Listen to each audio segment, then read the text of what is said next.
Hello, in this little quick video, I'll show you a couple things using Logger Pro that we have not needed to this point, but we will as we start to get a little bit more sophisticated with our graphs. I'm just going to enter in the size exclusion data that you have on the sheet from the lab, and then we'll go from there. So 21.0 was the elution volume for the blue dextran, has a molecular weight of 2 million.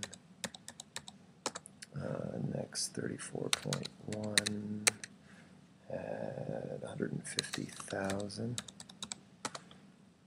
40.8 and 29,000, 25.8, and that was 760,000. First thing off the bat, you notice that because these aren't in order, the graph is a little funky here, so it's not hard to sort the data. If you have your data window selected under data, you can sort the data set.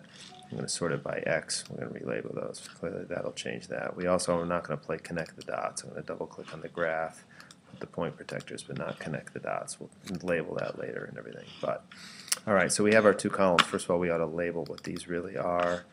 This is the elution volume,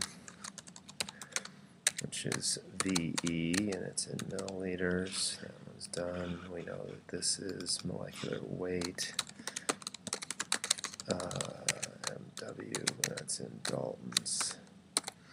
Alright, so far we have the two things labeled properly, and we got it sort of sorted. Now with size exclusion data, unfortunately we don't graph elution volume versus molecular weight. We don't get a nice straight line here, a linear curve. We're trying to get a standard curve. Actually, we need to create a new calculated column, because the first size exclusion columns you graph a ratio of the elution volume to what's known as the void volume for the column. The void volume is defined as that volume around the beads if something is completely excluded. We have that information because the blue dextran, which is this first set of data, took 21 milliliters to go through the column, and because its molecular weight is 2 million, it is excluded from the beads. Therefore 21 milliliters is actually also the void volume for this column. So what we're going to do is create a new calculated column. So in the data window, under data, we want a new calculated column. So what we're going to do, and this is going to be a ratio of the elution volume to what is known as the void volume. Actually, I'll write it out the whole long. Elution volume divided by the void volume, which is VE divided by V naught is what it's called. Since it's a ratio of two volumes, it'll have no units.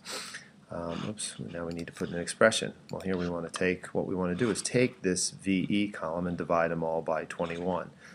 So we can take the elution volume divided by 21, hit done, boom, we get a new column that is the VE over the V naught, which has taken each one of these values and divided it by 21. Great, so now back on the graph, we could graph elution volume versus void volume. I'll rescale it. Getting a little better here, but still we don't have a linear relationship, because if we use molecular weight, we won't get that. In reality, if we use the log of the molecular weight, we should be able to get a linear relationship. So again, back clicking on the data window, I'm going to put a new column. It's going to be a new calculated column. It's going to be the log of the molecular weight. So log MW. And what I want to do is put a function, log. I can take the molecular weight, so it'll take the log of the molecular weights, calculate that, boom, there we go, log of molecular weight. Go back here and select, instead of molecular weight, the log of the molecular weight, and rescale this. You see we're getting much closer to a straight line relationship, which is what we're after. The only thing here is we do not want to include this first column of data, because really it was the void volume. So by default, its ratio obviously will be 1. So that's a number we use, but is really not part of the data that's in the column which is being fractioned or separated. So what we're going to do is highlight that row, and then under edit, I'm just going to strike through those data sets.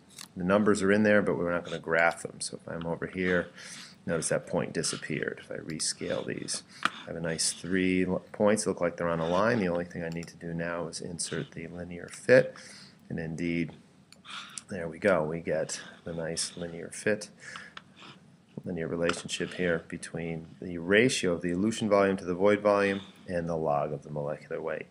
So that shows you how to do some calculated columns as well as graphing the correct thing for a size exclusion. Again, log of molecular weight versus the ratio of elution volume to void volume. The void volume we calculated by using a large molecule that was excluded from the beads. So that's all you need to know.